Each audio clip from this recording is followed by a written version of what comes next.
आपने देखा होगा कि अभी रिजल्ट आया एसएससी सीजीएल 2024 का, और उसमें कट ऑफ गई 153। बच्चों को एकदम उम्मीद नहीं थी, टीचरों को भी उम्मीद नहीं थी। लोग डेटा लेकर के कट ऑफ बता भी रहे थे कि 140-42 जानी चाहिए, लेकिन वो बेचारे जेन्युइन डेटा ले रहे थे। वो उन बच्चों का डेटा ले रहे थे तो जो बच्चे पढ़ने में अच्छे हैं। कोई उन बच्चों का डेटा थोड़ी ले रहे थे जो 10-10 लाख 15-15 लाख रुपए दे करके अपनी जगह किसी और बंदे को बिठाते हैं। आपको तो ये पता ही नहीं होगा। आज मैं पूरी कहानी आपके सामने बयां करना चाहता हूं। आपको मालूम है, ये एनालिसिस वाली बात से शुरू करता हूं कि मैंने एनालिसिस आके बंद क्यों किया था। मालूम है आपको? क्योंकि मेरे पास, हमारी टीम के पास एक बंदे का फोन आता है कि आपको पता है बाकी के टीचर्स 25-25 क्वेश्चन का हूबहू एनालिसिस कैसे कर देते हैं। हमने कहा हमें नहीं पता। बोले आपको भी चाहिए तो सारे शिफ्ट के पेपर मिल जाएंगे, 5 लाख रुपए दे दीजिए। तब हमें पता चला, अच्छा पैसे देके। हमने कहा आप निकालोगे कैसे? बोले हमारा तो बंदे बैठते हैं एग्जाम में सॉल्व करने वाले, वो आपको पेपर के खत्म होते ही तुरंत पूरा पेपर दे देंगे। ये सब एग्जाम में चल रहा है। अभी आपने देखा होगा थोड़े दिन पहले एमटीएस के पेपर में क्या हुआ, पता चला कि एक बच्चे से 80-80 हजार रुपए लेकर के सेंटर वाले दूसरे बच्चों को बिठा रहे हैं। और एमटीएस का ये मुद्दा दब के रह गया। बच्चों ने खूब चिल्लाया, 66 शिफ्ट में एग्जाम हुआ, लेकिन कोई कुछ नहीं कर पाया। ना एसएससी ने उस पर आके अपनी सफाई दी, क्योंकि अब सफाई देना जिम्मेदारी है ही नहीं।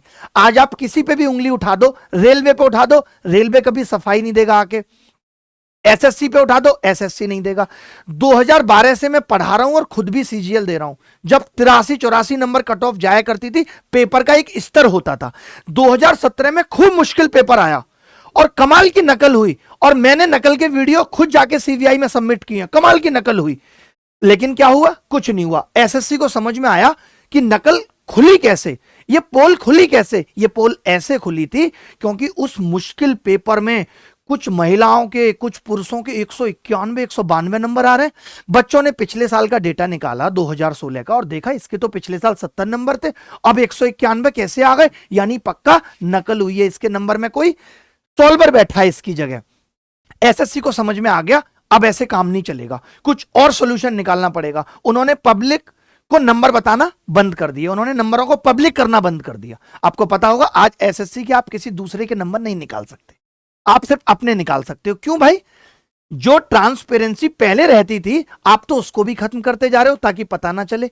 फिर आप एक यूएफएम का पंगा लेकर आए थे, यानी इनको हर साल 50-60% बच्चे फर्जी तरीके से इन कराने हैं, और उनको इन कराने के लिए नए नए तरीके लाते हैं। कभी ये यूएफएम ले आएंगे, अब ये नया ला रहे हैं नॉर्मलाइजेशन लेके आए। सब बच्चे चाहते थे नॉर्मलाइजेशन हो।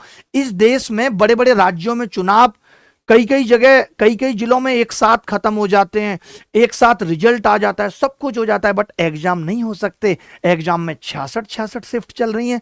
वैसे हमारे देश को 2047 में विकसित होना है, लेकिन किसी को देश की शिक्षा व्यवस्था सुधारने की पड़ी ही नहीं है, किसी को कोई मतलब नहीं है। इस देश ने मोदी साहब को इतना प्यार बख्शा कि आज वो 10-12 साल से लगातार सत्ता में बैठे हुए हैं, 2029 तक बैठेंगे, बट उनकी नजर कभी भी इस देश के बेरोजगारों पे नहीं गई। उन्होंने तो क्या किया? डेटा फ्री मिल रहा है, बेरोजगार को एहसास ही मत होने दो कि तुम बेरोजगार हो। पूरे दिन वो बेचारा रील देख रहा है। किनकी देख रहा है? जया किशोरी जी का। मोदी जी क्या कर रहे हैं? एक इवेंट रख रहे हैं, ऐसे इन्फ्लुएंसर को बुला के इनाम दे रहे हैं कि तुम बहुत अच्छा कर रहे हो। क्या अच्छा कर रहे हो? तुमने बेरोजगारों का ध्यान बांट रखा है। किसी का ध्यान जा ही नहीं रहा इस तरफ कि मेरा आगे आने वाला भविष्य कैसा होगा 5-7 साल बाद। उनको भी पता है कि मैं तो 5-7 साल बाद निकल ही जाऊंगा, फिर जो सरकार आएगी वो देखेगी क्या होगा क्या नहीं होगा। आपको पता है इस सीजीएल में भी 100% स्कैम हुआ है। नहीं तो जवाब दें चेयरमैन साहब और डेटा जारी करें हर एक बच्चे का, और बताएं कि इस बच्चे के लास्ट 4 सालों में क्या नंबर थे। अगर लोग ये कह रहे हैं कि 2023 वाले सारे बच्चे बैठ गए, तो आपको तो पता है या तो वो 2023 की नौकरी करेंगे या 2024 की, तो आप उनको अलग से वेटिंग लिस्ट में रखो। एक एक करके हर मुद्दे पे बात करेंगे। आप लगातार देख रहे हैं पूरे साल में कभी नीट का पेपर आउट हुआ, नीट के पेपर में 720 नंबर नॉर्मलाइजेशन से कर दिए गए बच्चों के, ये कह के कि इन बच्चों को पेपर में टाइम कम मिला था। यानी ये नॉर्मलाइजेशन तो स्कैम का सबसे बड़ा नाम बन गया। जिसको आपको अंदर करना है, कुछ नहीं करना, बता दो इसका कीबोर्ड 10 मिनट तक काम नहीं कर रहा था। अब कौन जाएगा उसका कीबोर्ड देखने 10 मिनट तक? अगर आप अभी भी रिजल्ट पे गौर फरमाओ जैसा कि मैंने फरमाया, तो मैं देख पा रहा हूं, ये देखो एक साथ बच्चे रोल नंबर 302, 304, 6, 7, 8, फिर 10, फिर 14, 17, 18, 21, 18 लाख बच्चों में 2 लाख बच्चे यानी कि 10% लोग क्वालिफाई हुए हैं। और वहां पे एक सेंटर से इतने बच्चे लगातार 21, 22, 23, 24, ये क्या है? ये नकल नहीं तो क्या है? एसएससी का इस पे ध्यान नहीं जा रहा। 24, 27, 29, 32, 33, 34, 35, 38, 39, 41, 47 एक ही जगह से इतने सारे बच्चे सेलेक्ट हो रहे हैं। भाई कमाल है वाह। एक ही सेंटर में एक ही कमरे में बैठे हुए बच्चे बहुत इंटेलिजेंट निकल गए। कौन है ये बच्चे? जानते हो आप इनमें से किसी को? कोई तो आपके मोहल्ले में होगा, कमेंट करके बताओ कि कैसे हैं ये पढ़ने में, कितने अच्छे हैं। एक नहीं है ऐसे, कितने सारे बच्चे 18, 19, 20 लगातार बच्चे मैं देख रहा हूं कि सेलेक्ट हुए। 31, 32, 34 एक ही सेंटर से इतने सारे बच्चे। 11, 12, 13, 3 तो लगातार हैं। 61, 62, 65, 66, 68, 69, 70, 84, 85, 86, 68, 69, 70। भाई मजाक चल रहा है क्या कोई? वैसे तो कट ऑफ 153 जा रही है। यहां तो टीचर के पढ़ाए हुए 100 बच्चे सेलेक्ट नहीं हो रहे, और यहां एक ही सेंटर से इतने बच्चे। कहां से पढ़ते हैं बच्चे? कौन से कोचिंग सेंटर में पढ़ते हैं ये? कितने इंटेलिजेंट हैं ये? 53, 54, 55, 11, 12, 15, 16, 11, 12, 13, 14, 14 के बाद फिर आ गया। भाई ये हो क्या रहा है? मैं ये बताना चाहता हूं कि आपको भी मालूम है पिछले साल 7000 वैकेंसी थी, ठीक है, वैकेंसी कम थी।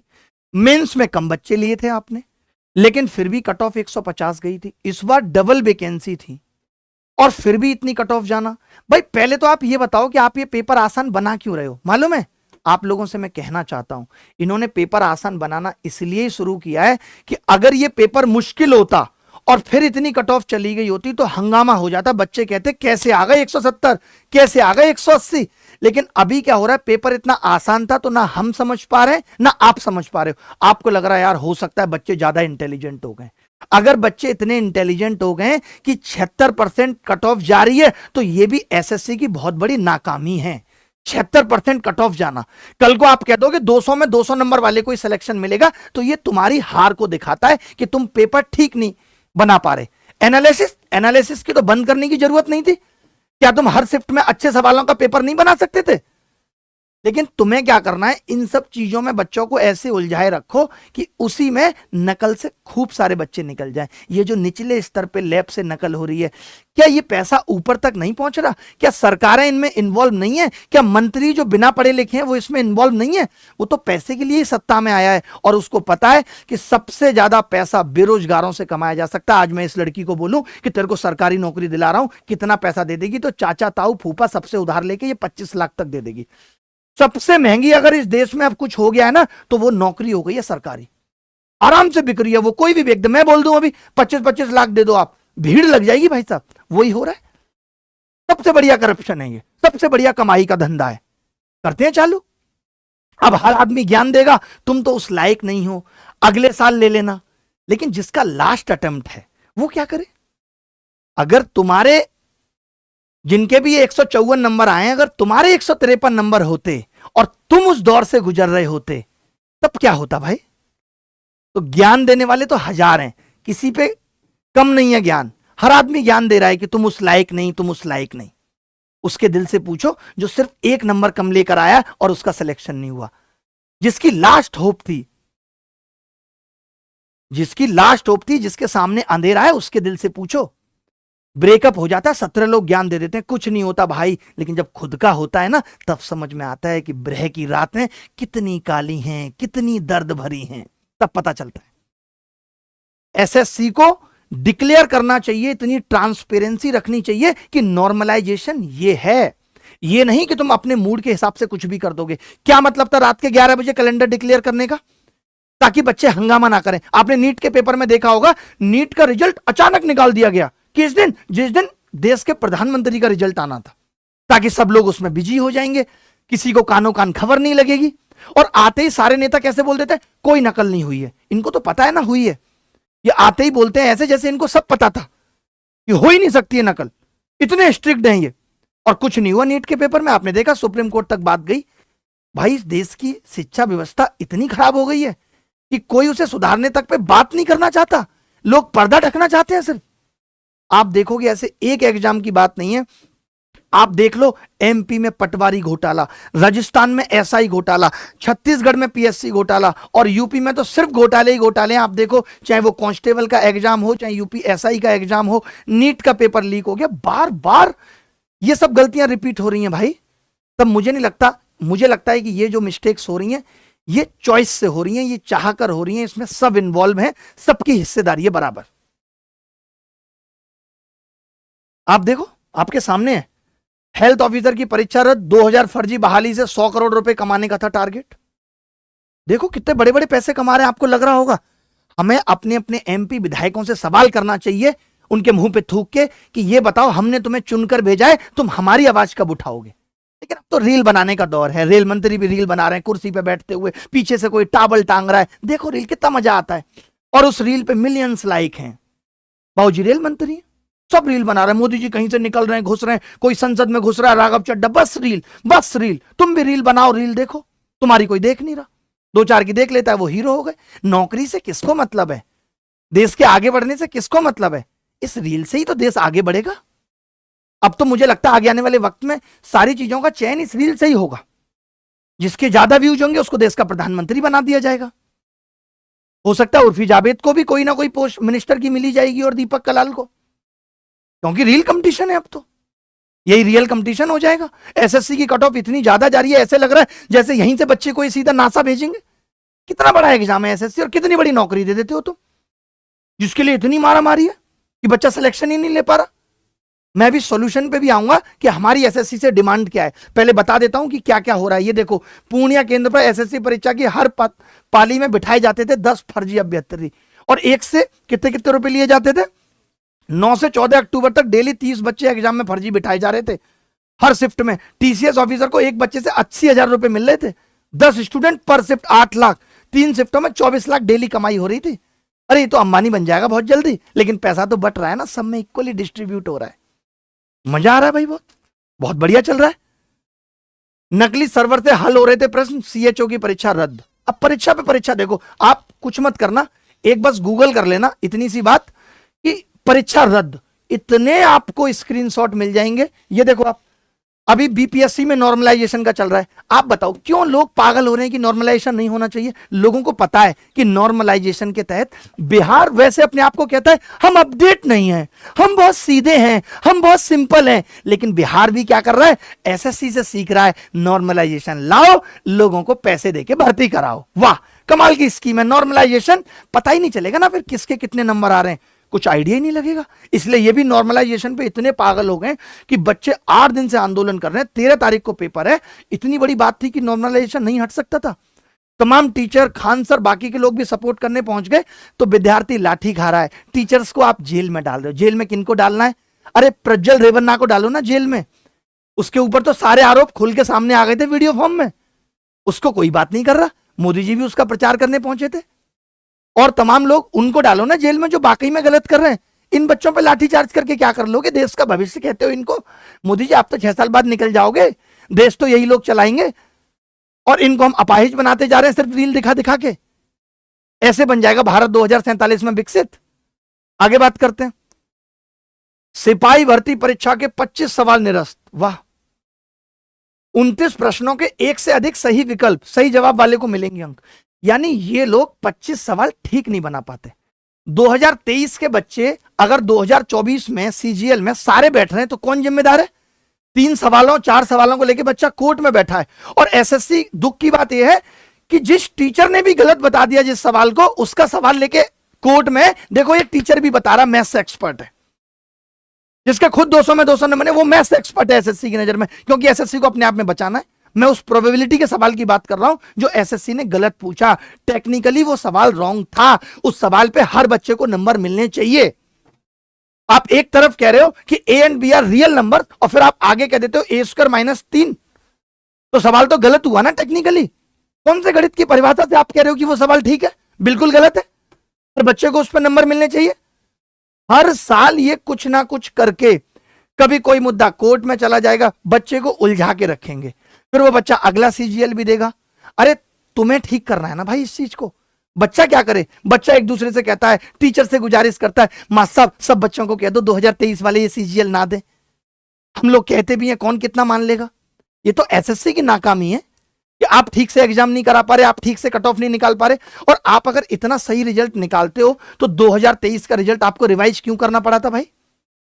अगर आप इतने सही हो तो आपको 2023 का रिजल्ट रिवाइज क्यों करना पड़ा था, मैं पूछना चाहता हूं।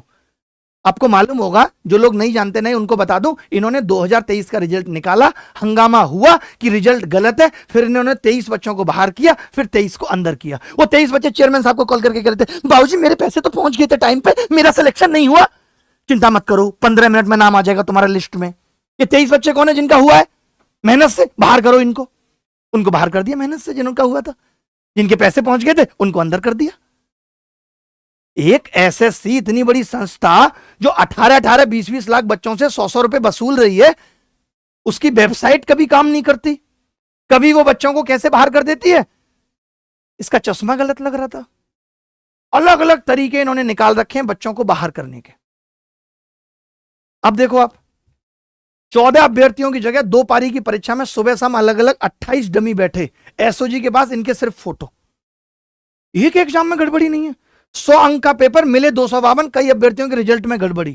पूरा न्यूज़पेपर भरे पड़े हैं इन सब चीजों से। ये देखो, ये क्या था भाई? सोशल मीडिया में स्क्रीनशॉट बहुत तेजी से वायरल हो रहा है, जिसमें पास होने वाले का रोल नंबर सितंबर माह में ही बता दिया गया था। अगर ये स्क्रीनशॉट सही है तो बाकी एसएससी सीजीएल में धांधली हुई है। ये देखो, ये 2 रोल नंबर थे। पता नहीं इसमें क्या सच्चाई है नहीं है, किस लेवल पर स्कैम हुआ है, ये मैं गारंटी नहीं ले सकता। परीक्षा प्रक्रिया में उच्चतम स्तर की पारदर्शिता और पवित्रता सुनिश्चित करने के लिए शिक्षा मंत्रालय, भारत सरकार ने निर्णय लिया है कि यूजीसी नेट जून 2024 की परीक्षा रद्द कर दी जाए। यूजीसी नेट की परीक्षा रद्द हुई। एनटीए बना था, सोचो, नीट की परीक्षा में इतना घपला कि 720 नंबर आ गए 67 बच्चों के। सुप्रीम कोर्ट तक मामला चला गया, लेकिन कोई निष्कर्ष नहीं निकला। तब सरकारों के हाथ में वो कन्वेंस कर लेते हैं। सरकारी पैसा है ना, महंगे महंगे वकीलों पे लगा देते हैं, और वकील कहते नहीं नहीं कुछ घोटाला नहीं हुआ, सब ठीक चल रहा, सब ठीक चल रहा है। मोदी जी कहते बहुत बढ़िया चल रहा है देश में। ये देखो, पीसीएसजे मुख्य परीक्षा में 50 कॉपियां बदली थी। यूपीपीएससी के 5 अधिकारी दोषी, 3 निलंबित।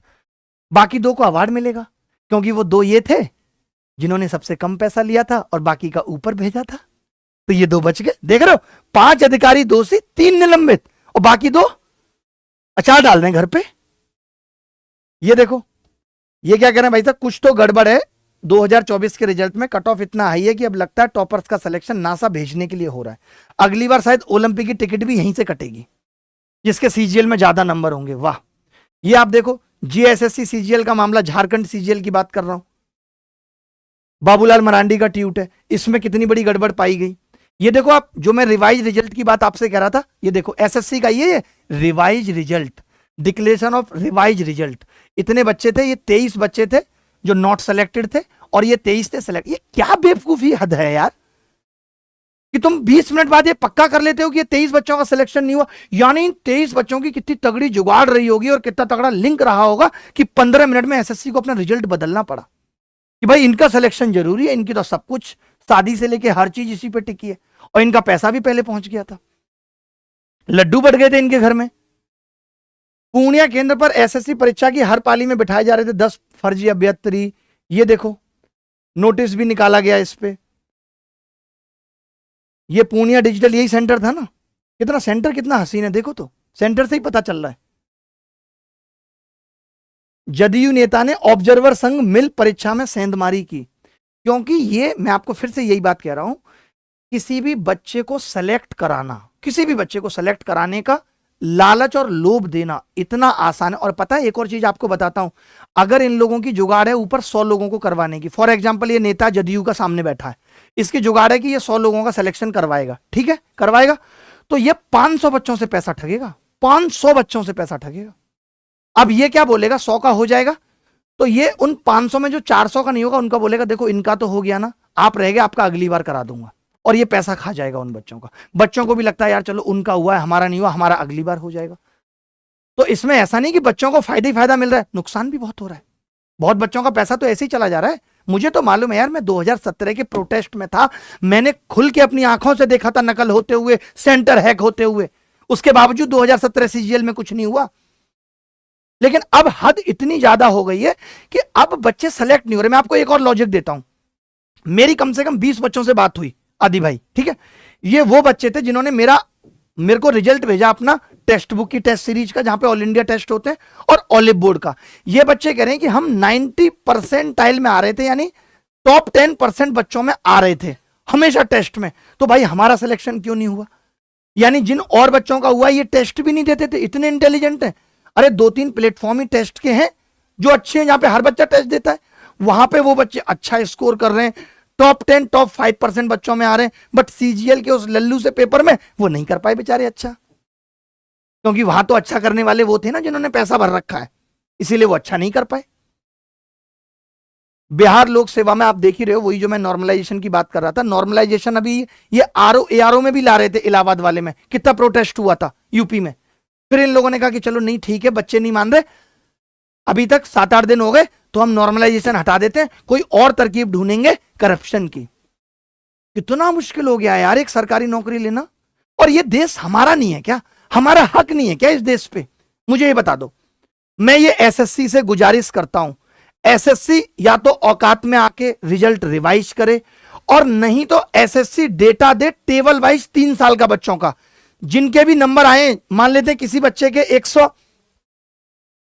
के मान लेते हैं कि 193 नंबर आए हैं, तो एसएससी बताए कि इसके लास्ट 3 सीजीएल में कितने नंबर थे। एसएससी ये डिक्लेयर करे कि इसके लास्ट 3 सीजीएल में कितने नंबर थे, बताए एसएससी। हम भी तो देखें कि पिछले साल 40 थे, अब 40 से सीधे 193, हम भी देखेंगे। इस बार उन बच्चों का भी सिलेक्शन नहीं हुआ तुषार भाई जो पिछली बार मेंस दे रहे थे, जिन्होंने पिछली बार मेंस दिया था बेचारों ने, वो इस बार प्री नहीं निकाल पाए इतने लल्लू से पेपर में, इतनी हाई वैकेंसी होने के बाद। तो एसएससी को ये तो करना पड़ेगा, सबके नंबर डिक्लेयर करेगी एसएससी।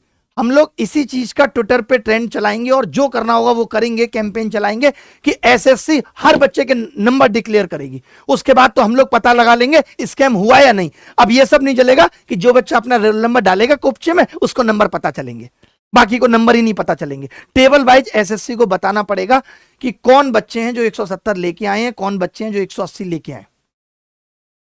मुझे तो नहीं लगता कि वो ह्यूमन बीइंग्स हैं। और एसएससी ने इस बार 2 लाख बच्चों को क्वालिफाई किया। 2 लाख बच्चे, सोचिए 153 नंबर से ऊपर हैं क्या, या 140 नंबर से ऊपर हैं, कुछ और भी कैटेगरी के भी हैं। क्या वजह है जो स्टूडेंट को इतना पे करना पड़ रहा है भाई? और ये कब सिलेक्शन प्रोसेस फेयर होंगे? कब तक हर बार किसी ना किसी इशू पर एस्पिरेंट लड़ता रहेगा, प्रोटेस्ट करता रहेगा, हम जैसे टीचर्स को चिल्लाने आना पड़ेगा? कभी रेलवे में प्रॉब्लम है, कभी एसएससी में प्रॉब्लम, कभी यूपीएसआई में प्रॉब्लम, हमेशा हर्डल है। करे तो करे क्या बच्चा? क्या वो अपने अधिकारों की लड़ाई ना लड़े? एसएससी का जब जितना मूड हुआ, ऐसे नहीं चलेगा भैया, फिक्स रूल बनाने पड़ेंगे। जब आपका मन करता है तब आप रिजल्ट दे देते हो, कभी आप मेंस एग्जाम से 15 दिन पहले रिजल्ट देते हो, कभी आप 1.5 महीने पहले दे देते हो। आप डेट हमेशा इतनी लेट से बताते हो, पहले प्री करा लेते हो, फिर आप डेट बताओगे जनवरी में लेंगे हम तो एग्जाम। तुम्हारे बाप का देश है, तुम्हारे बाप की एसएससी है, जो जब जैसे चाहोगे तुम चला लोगे। भाग्य पर बैठ गया बच्चा यार, यहां तो सब कुछ अनप्रेडिक्टेबल है, हमेशा स्टूडेंट सफर करेगा, यहां तो कुछ भी हो जाता है, लकी ड्रॉ वाला सिस्टम चल रहा है। तो भाई ये अन्याय बर्दाश्त नहीं किया जाएगा, इतना समझ लीजिए। वैकेंसी भी ठीक है और प्री इजी भी ठीक ठाक ही था, बताओ। उसके बावजूद या तो तुम वेटिंग लिस्ट बनाओ भैया और बच्चों को क्वालिफाई करो, कुछ तो करना पड़ेगा ना। बहुत गलत है। और आखिर कब तक बच्चे ये आपको बताएंगे कि एसएससी में बैठे लोग बच्चों के हितों को सोचें? वो तो कोई काम ही नहीं कर रहे। कभी यूएफएम ले आएंगे, नॉर्मलाइजेशन, और अब ये लगता है कि एसएससी के फैसले कभी भी कुछ भी हो जाते हैं, जब उसका मूड होता है वो कुछ भी कर देती है। कितना कुछ बदल गया कि अपनी गलतियों को सुधारती ही नहीं है, फिर एक नई गलती लेकर आ जाएगी। क्या रीजन है इतने हाई कट ऑफ का, आप बताओ। भाई बहुत दुख होता है यार कि वहीं ये 145 140 रहता, जब इतनी मेहनत करने वाला बच्चा बाहर हो जाता है। मैं समझता हूं जब कोई बच्चा लिखता है ना कि सर 1 नंबर से रह गया, 153 ही थे मेरे तो 0.18 से रह गया, इतनी हाई कट ऑफ पे। अगर यही 125 होती तो हम 124 वाले के लिए दुख नहीं मना रहे होते, तब दुख नहीं होता। पहले आपने एज का अचानक से वो रूल लाके बहुत सारे बच्चों को बाहर कर दिया। और झुकना तो एसएससी को ही पड़ेगा अगर बच्चे सेटिस्फाई नहीं है। देखिए, एक मर्सिडीज और साइकिल की टक्कर होती है तो गलती किसी की भी हो, मर्सिडीज वाले को ही झुकना पड़ेगा और बाहर जाना भी देना पड़ेगा।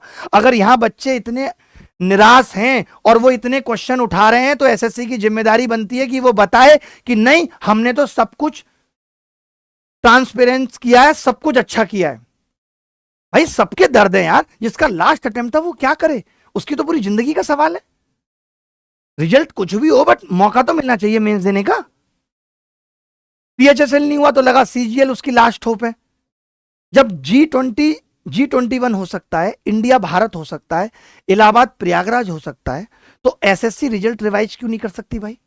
रिलैक्सेशन की गुंजाइश हमेशा होती है। बताए वो कि हमसे गड़बड़ हुई, या फिर हम ऐसा कर रहे हैं, अब 2.5 लाख बच्चों को ले रहे हैं और बच्चों को मौका दे रहे हैं क्योंकि आपने प्री तो क्वालिफाई कर ही दिया। सोचिए लास्ट टाइम मेंस लिखकर इस बार प्री ना हो पाना कितनी खराब बात है, कि 153 नंबर लाकर भी बच्चा कितना मजबूर है। क्या उसके अंदर हिम्मत बची है अब तैयारी की, आपको लगता है?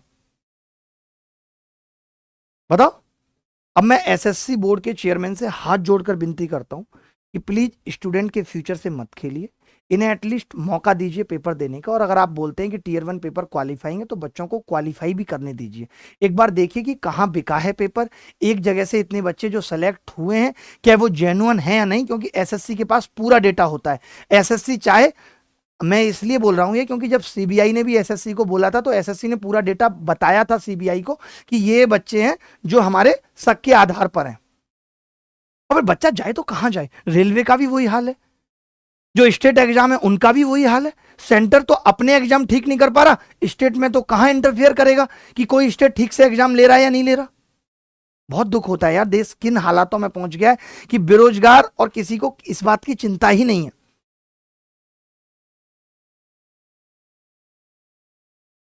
और मेरे हिसाब से देखिए ऐसा है, लोग कह रहे हैं नॉर्मलाइजेशन, लोगों ने डिमांड किया था नॉर्मलाइजेशन हो गया, नॉर्मलाइजेशन में भी सुधार हो सकता है।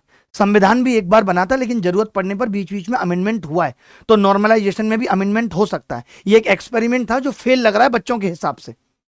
यार एक एग्जाम का सफर तमाम उम्र का सौदा है, बहुत सोचने समझने के बाद एक विद्यार्थी किताबों को गले से लगाता है कि यार चलो पढ़ना शुरू करते हैं। दिन रात झोंकता है बच्चा, एक नौकरी की आस लिए अपनी जवानी के, एक 20 गज के कमरे में सुलगा देता है।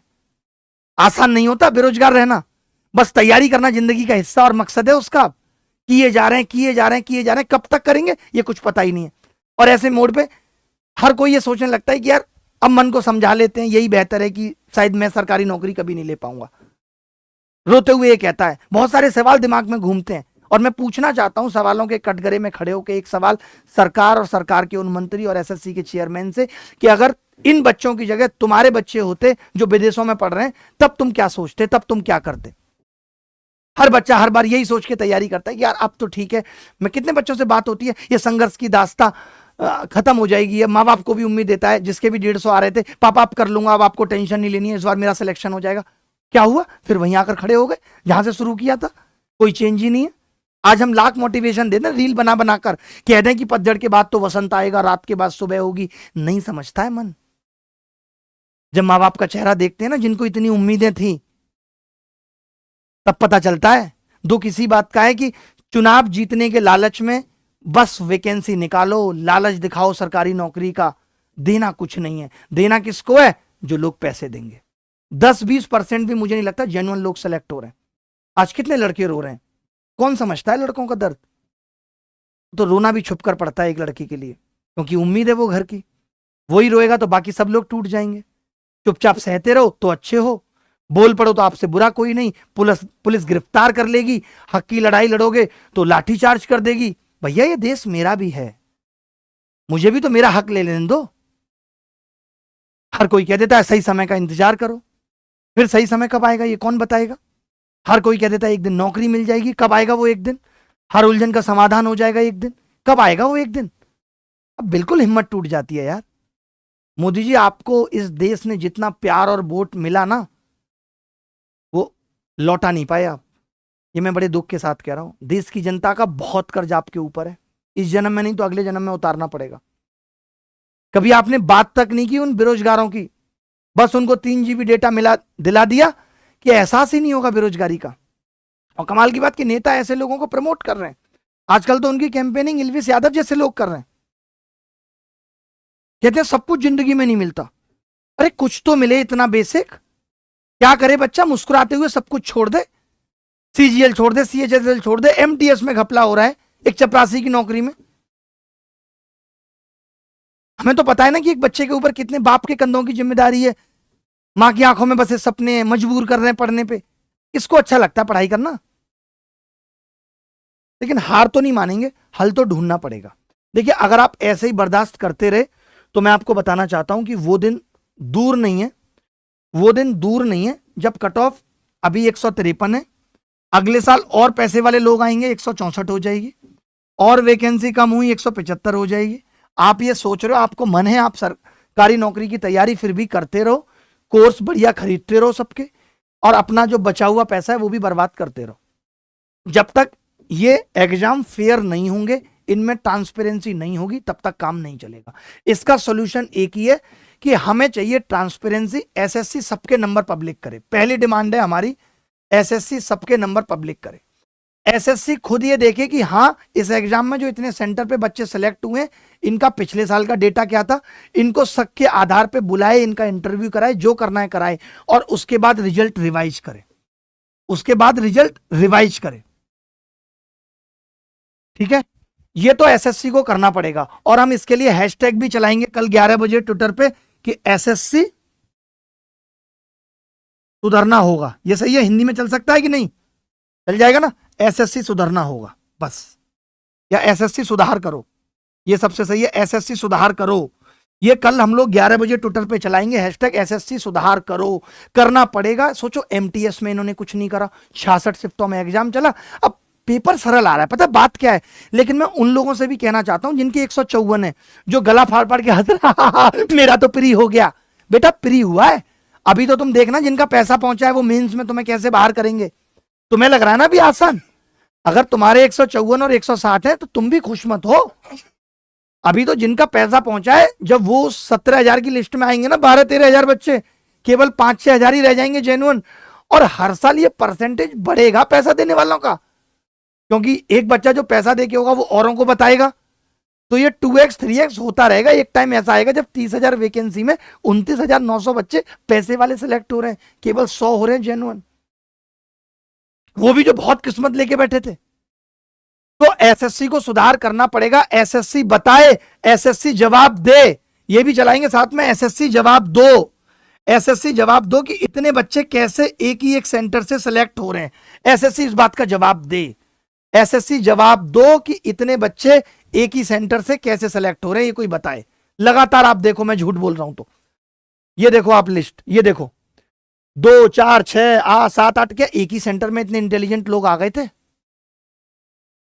एक बात याद रखना कि कमजोर जब जुल्म से तंग होकर टक्कर लेने का फैसला करता है ना, तो बड़े बड़े ताकतवर को तबाह कर देता है। हिटलर की भी क्या हालत हुई थी लास्ट में, ये ध्यान रखना। हम लोग फॉर्म में आ जाएंगे ना, हिल जाएगी दुनिया, समझ रहे हैं?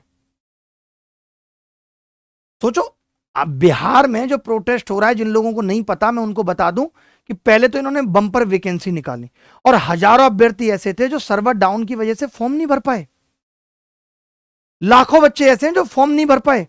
फिर नॉर्मलाइजेशन का बम फोड़ दिया, 10 दिन शेष रहने के बावजूद ये नहीं बताया, कोई तिथि स्पष्ट नहीं करी, ना नॉर्मलाइजेशन के बारे में बताया। ये तो एक तरीके से मानसिक रूप से प्रताड़ित करना हुआ भाई, ये कहां का न्याय है? नॉर्मलाइजेशन किसी भी कीमत पे बीपीएससी में बर्दाश्त नहीं किया जाएगा, क्योंकि ये करप्शन का दूसरा नाम बन चुका है। और जो 90,000 बच्चे सर्वर डाउन होने की वजह से फॉर्म नहीं भर पाए, उनका फॉर्म भी दोबारा भरवाना पड़ेगा। 4 नवंबर लास्ट डेट थी, उससे पहले तुम्हारी वेबसाइट में प्रॉब्लम आ गई, किसकी जिम्मेदारी है भाई? बढ़ा देते डेट। बीपीएससी इतिहास की सबसे बड़ी भर्ती है, अगर लोग फॉर्म ही नहीं भर पाएंगे तो सेलेक्ट किसको करोगे बताओ? चले कोई बात नहीं, मैं बस एक ही बात कहूंगा कि एसएससी को जवाब देना पड़ेगा। एसएससी बस कुछ ना करे, एक तो नंबर सबके पब्लिक करेगी एसएससी, हम लोग खुद हिसाब लगा लेंगे जब 4 साल के नंबर पब्लिक हो जाएंगे कि किस बच्चे ने नकल की और किसने नहीं की। इन्होंने नंबर छुपाई इसलिए, और जो पेपर का लेवल आसान है वो इसलिए ही आ रहा है ताकि कुछ बच्चे तो सेलेक्ट हो ही जाते हैं, तो वो सोचते हैं यार हम तो सेलेक्ट हो गए, छोड़ो अब। तो लोगों को लगता है कुछ तो सेलेक्ट हो ही रहे। यही ये पेपर 2017 जैसा होता तब क्या होता, आपको पता लग जाता, अच्छा 190 भी आ रहे हैं यार, इस पेपर में तो 160 से ऊपर ला ही नहीं जा सकते थे। तो एसएससी घपला कर रही है, फिक्स है। आपने क्रोनोलॉजी समझ ली कि पेपर क्यों सरल बनाना चालू किया इन्होंने। आप देख रहे हो एक एक शिफ्ट में इतने बच्चे कैसे सेलेक्ट हो जा रहे हैं। बाकी अगर आपके पास और प्रूफ हैं, आप इनमें से किसी बच्चे को जानते हो, आपको पता है कि ये पैसे देके सेलेक्ट हुआ है, आप मेरे पास वो प्रूफ भेजो, हम ऐसी तैसी कर देंगे एसएससी की। चेयरमैन साहब आप भी ध्यान से सुन लीजिए, आप बताइए कि ये सब क्या है, इस सब का जस्टिफिकेशन क्या है, ये आपको देना पड़ेगा भाई।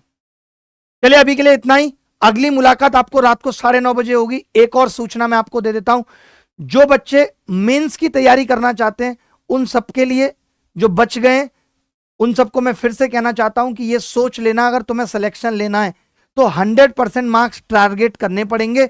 बिना 100% मार्क्स के कुछ नहीं होगा। 100% मतलब 100%, एक भी सवाल गलत नहीं कर सकते। उसके लिए अच्छे तरीके सीखने पड़ेंगे, पढ़ना पड़ेगा। उन सब बच्चों के लिए फ्री प्रैक्टिस बैच में लेकर आ रहा हूं, मंडे से स्टार्ट होगा। जैसे ही वो बैच आ जाएगा उसके डिस्क्रिप्शन इसके नीचे दे दिया जाएगा। वो सब बच्चों के लिए फ्री रहेगा, कोई उसकी फीस नहीं है।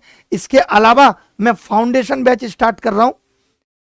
जो बच्चे यूट्यूब से पढ़ना चाहते हैं उन सब बच्चों की बात कर रहा हूं, सिर्फ यूट्यूब से। कब है, कैलेंडर कहां है? जो बच्चे यूट्यूब से पढ़ना चाहते हैं तो उन सब के लिए भी मैं बैच स्टार्ट कर रहा हूं। नेक्स्ट वीक से फाउंडेशन बैच होगा मैथ्स का, बिल्कुल फ्री, यूट्यूब पे अभिनव मैथ्स पे। जो बच्चे अभी हमारे किसी फ्री बैच में पढ़ना चाहते हैं तो मैं अभिनव मैथ्स प्रो चैनल पे भी पढ़ा रहा हूं, सुबह सुबह 9:30 बजे। अगर समझ लेना, अब सरकार को चैलेंज करना पड़ेगा, पुराना वक्त वापस लौटाना पड़ेगा। तो आप उस चैनल को भी सब्सक्राइब करके रख लेना, अभिनव मैथ्स प्रो को, कि पता चल रहा है इस पे लाइव ही नहीं कर पा रहे, क्योंकि जवाब तो अब लेके रहेंगे। और सारे टीचर से भी ये रिक्वेस्ट करता हूं कि आप भी एसएससी से जवाब मांगिए। आप ये मत कहिए कि कैलेंडर आ गया, चलो बच्चों अब नया बैच आ गया, आप इसमें पढ़ना चालू कर दो। कैलेंडर तो आते ही रहेंगे हर साल। कैलेंडर से हो क्या रहा है? कैलेंडर से होगा सिलेक्शन। ताक पे रख दिया कैलेंडर हमने, पहले हिसाब करो एसएससी सीजीएल 2024 का, तब बात करना 25 की। आप देखो ना, शाम में रिजल्ट निकाला, रात को कैलेंडर दे दिया, ताकि जिस बच्चे का नहीं हुआ वो सोच रहा है अरे यार अब क्या कर सकते हैं यार, 25 की तैयारी करते हैं। तैयारी तो करते ही रहोगे, जिंदगी का हिस्सा बन गया, तैयारी करते रहो सालों साल। अगर एग्जाम फेयर ही नहीं हो रहा है, ट्रांसपेरेंसी है ही नहीं, तो क्या फायदा ऐसी तैयारी का? तो पहले एसएससी को सुधार लेते हैं 2-4 दिन और फिर तैयारी में लगेंगे। धन्यवाद, बाय।